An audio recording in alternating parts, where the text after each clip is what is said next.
Hi, everyone. Thank you for joining my channel. I'm so happy to have you here today. My name is Melissa, and I'm the creator of Think Me First. You can find me on my blog at thinkmefirst.com. I'm on Pinterest at missy.thinkmefirst. I also have a Facebook group if you want to join that. It's an international group of happy thinkers, and that's at Think Me First. You can also find me at my storefront on rockyourvibe.com, and I create t-shirt designs for high vibration apparel that you can wear with confidence. So if you stop by there, just let me know in the comments what your favorite design is. I'd be curious. Or if you want me to create one, let's see what we can do. So without further ado, again, welcome to my show. It is WTF, also known as Wednesday Thought Forum. And tonight we're shooting live episode number 61. So we have made it to 61. And today's topic is going to be about the 5 love languages and their benefits. So I'm sure a lot of you have heard about the 5 love languages. There's a book out there, actually a couple books out there written by Dr. Gary Chapman. I think he wrote the first 5 love language book in like 1995-ish or something like that. And I do believe he has one for children too, because I've used that for my children. So it's just an interesting book that can help many people in different relationships. So we're going to talk about that today. And just a disclaimer before we start talking about that, I just want to let you know when I'm talking about the 5 love languages, I may use your partner a lot. Keep in mind that these love languages, everyone has 1 or 2, sometimes maybe 3, but you can use all this information that I'm going to be giving you for relationships such as family, friends, partnerships, love relationships. You can use it with your children. And then you can even use it with yourself. So we'll go over that, but I will say partner a lot, but when I say that, it's kind of open to anyone you want to use the love languages for. It's just for relationship building in general. Okay. So first, I think we can all relate that sometimes with our partners or family or friends, coworkers, whomever, sometimes it's hard to understand them. And, there's this phrase called opposites attract, but sometimes you feel like you're on a completely different planet, right? So these 5 love languages are basically just a powerful impact that we can use to build our relationships with others. Okay, so we're going to be going over the 5 love languages. And again, this is from Dr. Gary Chapman. So the 5 love languages are words of affirmation, acts of service, receiving gifts, quality time, and physical touch. Those are the 5. And so these are just going to help, again, with romantic relationships, families, friendships, coworkers, and children. Again, you can use it with anyone when you learn to know someone better. All right. Also out there, if you don't know what your love languages are, again, you can have more than 1.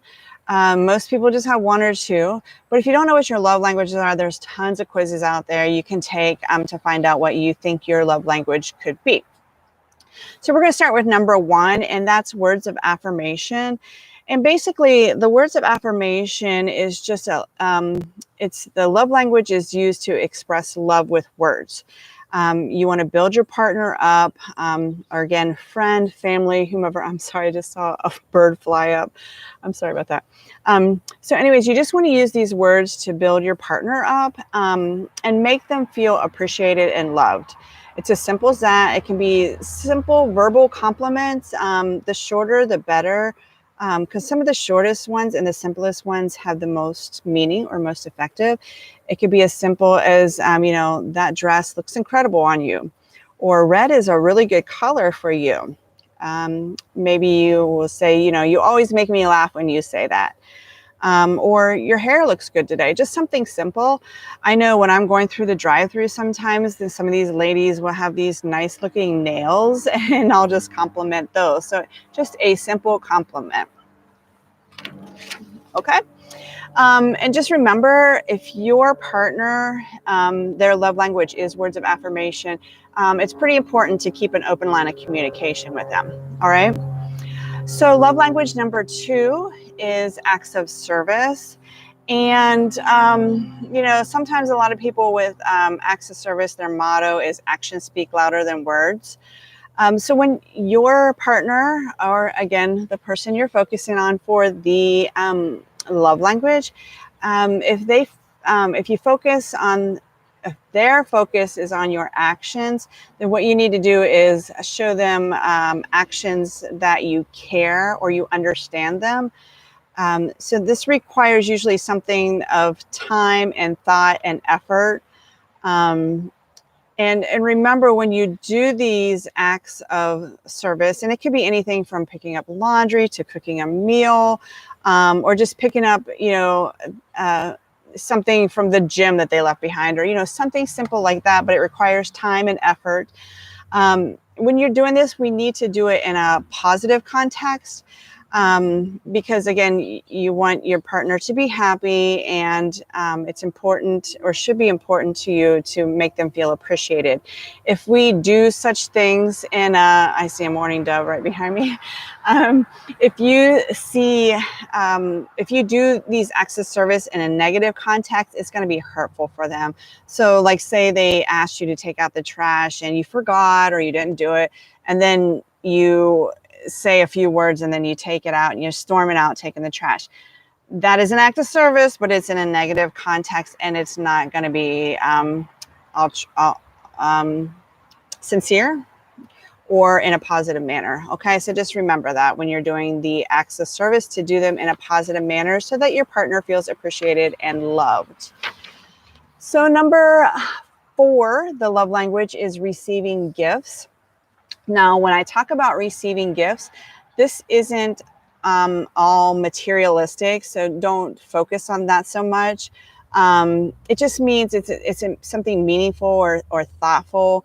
You don't have to go out and buy them a car or a large diamond ring, or anything like that. It could be a simple card, just saying, "Hey, think about you," or it could be a sticky note. I used to do sticky notes. I say used to. I probably should do it some more. But I used to do sticky notes for my husband all the time, just put them around the house and with little catchphrases on them, and he liked that. So that's an idea for me and you. But even if it's just something simple about going to the grocery and picking up your partner's favorite ice cream or something like that. So I'm going to share a silly story with you real quick about one of my receiving gifts. It's just merely as an example. It's not my love language per se, but I do appreciate them every once in a while. But I know when I was in my old house, my husband and I were currently dating at that time, and he sat on the toilet seat, and it was kind of, it kind of like fell off because it was broken, and I had been meaning to get one, but I just hadn't had any time or anything. It was Christmas time, and when we did our Christmas gift exchange, he had bought me a toilet seat lid for Christmas, and I cried, and he kind of laughed at me, but it wasn't the fact that it was the toilet seat lid that made me cry, but it was the fact that he heard me say that I was going to get it and I didn't have time. And so one of my love languages is acts of service, and he noted that, and he went out and he nailed it, because he got me a toilet seat. I'm like, honey, that's the biggest ring you'll ever get me, I'm pretty sure. So that's just our running joke, but it does tie in my love language, which one of them is acts of service. So that's my story. But anyways, the important part of the gift is, again, just the thought put behind it, that and the meaning behind it, and it just shows your partner that you're listening, and again, you feel you appreciate them. That's all they want to know, is that you appreciate them. Number 4 is quality time. So if your partner's love language is quality time, this means your undivided attention. This doesn't mean to plan something and just go do something together. This means undivided attention, no distractions, no TV, no phone. Because again, they just don't want to be invited to something. they want to be the center of everything. And that's quality time for someone whose quality time is, or love language is quality time. So make sure if your partner's time is quality time, you're doing things that they want to do, or that makes them feel appreciated and loved. So, you know, when you're with your partner, you want to be with them face to face, and again, giving them your undivided attention. This doesn't mean that you can't curl up on the couch together. I know my husband and I do this a lot. He loves it. He likes quality time. So we can sit on the couch and watch TV. I understand I said no distraction, but sometimes this is a form of quality time. So just find out what your partner likes or how they define quality time and just go with it from there. Okay. And then just keep in mind too, if you know that your partner, their love language is quality time, be sure not to postpone a lot of dates or time together. And again, be present during the time you are together, because if not, that's going to be pretty hurtful for them. And finally, love language number 5 is physical touch. Now, I will go ahead and put a disclaimer in here too. A lot of people think that physical touch is all sexual, and it is not. It does count, and some people do want that, but it's not all about, sexual content or sexual contact. When it talks about when it comes to talking about physical touch, it's just a simple, some people like PDA more than others, or public display of affection. Doesn't mean it has to be in a crowd of people or anything, but some people would like to hold hands walking down the street, or maybe a little kiss here or there, or hugging. I know my husband and I smack each other on the butt a lot. So, I mean, maybe that's his form of physical touch.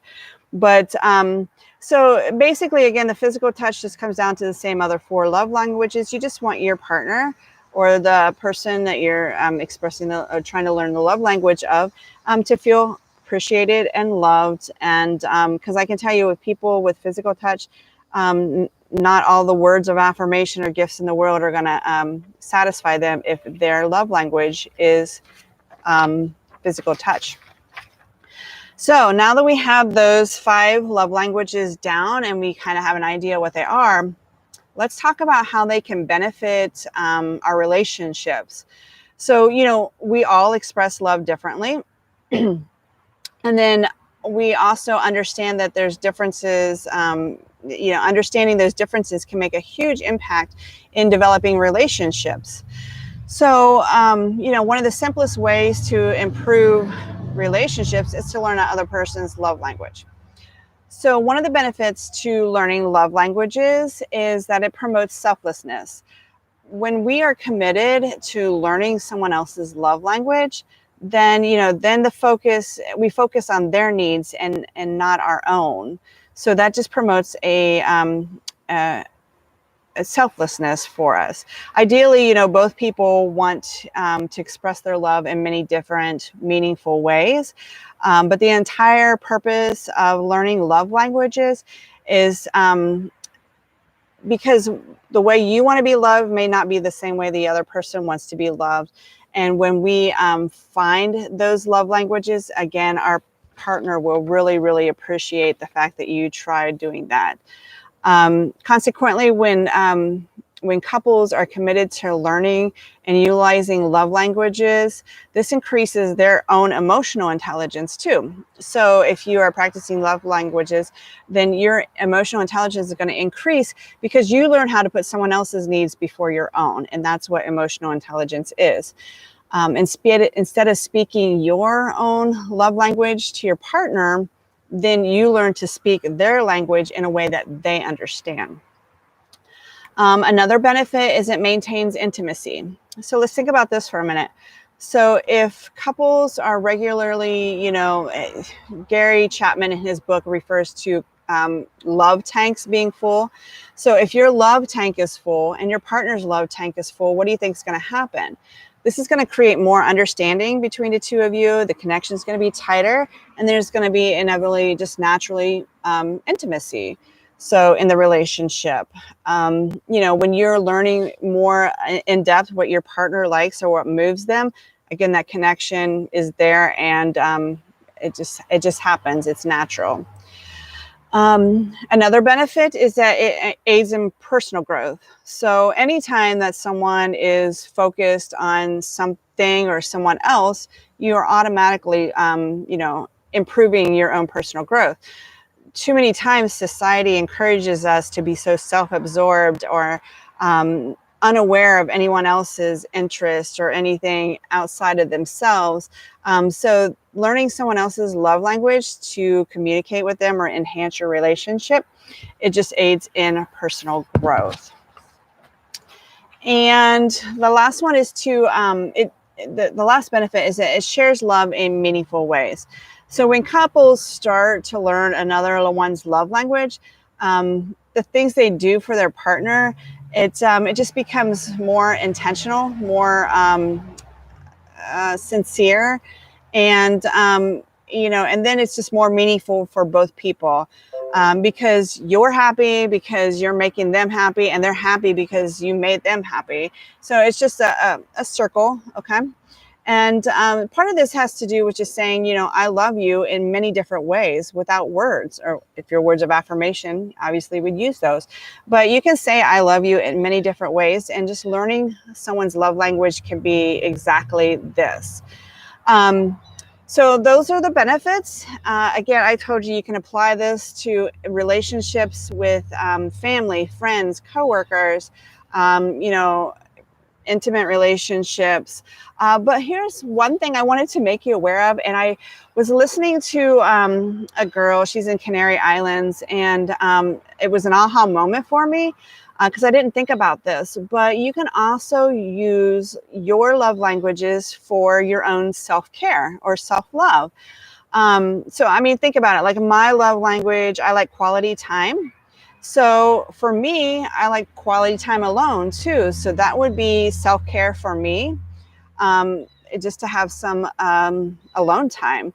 I do like acts of service too. So maybe, you know, I go out and, you know, I clean a house, because to me, I like a clean house. It makes me happy, less clutter, less stress. So I may do that, and that's just for my own self-love. You know, if you like gifts, then maybe you go out and buy that purse or buy that sports card, or whatever it is that you've been wanting to buy. You buy that for yourself. Again, that's self-love, and you're using your own love language. Another one could be, let's see, words of affirmation. If it's that, then, you know, tell yourself when you're looking in the middle in the mirror, I am beautiful. I am enough. You know, I'm going to do this today. And then just rock it. So be sure to also just use these love languages on yourself. All right. So my final thoughts for today. Actually, I do want to say one more thing. Don't be surprised if your love languages change, because you change over time as a person. So your love languages are going to change. So don't be stuck on those. All right. And you can have 2 or 3, and then, you know, it just because your love language isn't receiving gifts doesn't mean you don't enjoy receiving gifts. It's just not a necessity for you, but you do appreciate it. So it's not, I'm not discounting that. All right. So just keep that in mind, that they could change over time. But, you know, so we have the 5 love languages. All right. We have words of affirmation, acts of service, receiving gifts, quality time, and physical touch. So each one of those are very important to express love in many different ways. So when you learn your partner's love language, then you are, and you know your own love language, then this just helps both of you bond together into your relationship. All right. And again, don't forget to use those love languages, know your love language, so you can use it for your own self-care. But anyways, I want to thank everyone for showing up today. Let me know in the comments below what your love languages are, and then some of the things that you appreciate, or maybe you can give ideas to other people for their love language. But anyways, again, I love you guys. I appreciate you guys, your support and your comments and everything. I'm overwhelmed with everyone, the support I get. So again, just thank you. I love you guys. And everyone, have a great evening. Take care. And remember, think me first. It's not selfish, but it is necessary. Goodbye.